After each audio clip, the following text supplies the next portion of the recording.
Trophy. We've seen whipping winds to start the work week. Did you notice it? Boy, they were out there. Southwesterly winds in the south, and then a cold front moving through, bringing those northerly winds. This is the Colonial Flag time lapse. You see the increase of cloud cover as the front moves in. We had wind alerts issued as the front was coming through because of the strong winds. Satellite radar shows how we had that southwesterly flow. A little bit of moisture triggered there. We didn't have a ton of potential, but maybe an isolated shower coming through with the cold front. Look at some of our highest wind speeds. 46 miles per hour in Salt Lake. Look at Provo, 57 miles per hour. They were included in the high wind warning that lasts until 9 p.m. We saw gusty winds on the eastern side of the state, but Delta and Provo took a hard hit there. And we saw gusty conditions, Milford all the way to St. George, 52 mile per hour gust in Wendover. Extremely strong winds. That high wind warning was issued for the West Desert as well as the Tooele Valley and Utah Valley areas.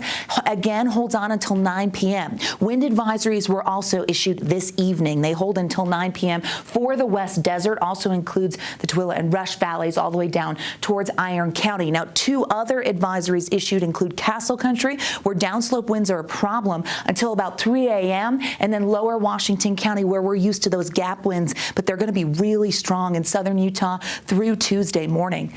Speaking of southern Utah, catching a little cloud cover this evening with those gusty winds from our Black Desert Sky Cam in the south. Really pretty shot. This is where we had our red flag warning. Now, we had critical fire danger through Father's Day weekend. These red flag warnings held on, and they will until 9 p.m. tonight. And so a fire start in these areas because of our strong winds, dry conditions, and warm temperatures would really take off. We don't want to see that happen because today's a really tough day with winds spreading flames. So that's what's going on in southern Utah. High temperatures today, mid-70s, 75 in Salt Lake, way below average. And we go even cooler tomorrow behind the front. 60s only in Logan, and here we are in June. 90s on the eastern side of the state, 96 in St. George. Those gusty southwest winds at times will cool Washington County, and that's what we saw. Temperatures 50s for the next several hours along the Wasatch Front, becoming partly cloudy skies by 9 p.m., but cold air overnight. This is late season, and it's a chill. Look at some of the lows. We're expecting 40s for the Wasatch Front.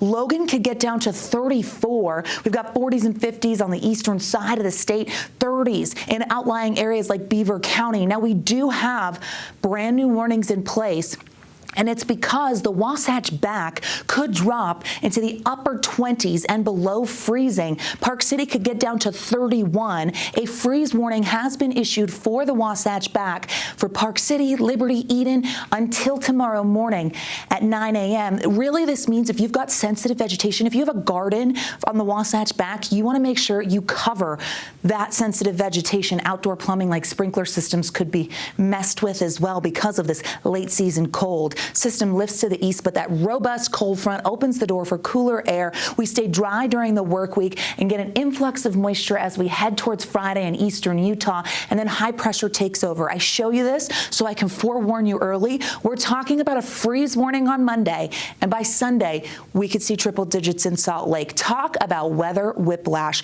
We stay really dry. Futurecast walks us through what to expect in the coming days. A little bit of cloud cover, but moisture hard to find through the midweek. That southwest flow picks up by Wednesday, and temperatures, they start to crank again. Highs only in the 60s and 70s. Salt Lake could top out at 70 degrees tomorrow with this unseasonably cool air, 70s and 80s on the eastern side of the state, low 90s in St. George, where as you look, it takes a moment to build back to those triple digits. Juneteenth in the upper 90s, the summer solstice, we get back to the triple digits, and we're sizzling by Sunday. Here's the Wasatch Front, 70s turn to 80s, to boom, we're at 90s by the start of summer. Slight chance Friday, maybe lingering into Saturday, and here comes the heat with that high pressure Sunday. An interesting weather week with windy conditions to kick it off and below average temperatures. Chilly tonight and below average tomorrow before the warm up begins. We'll send it back over to the desk.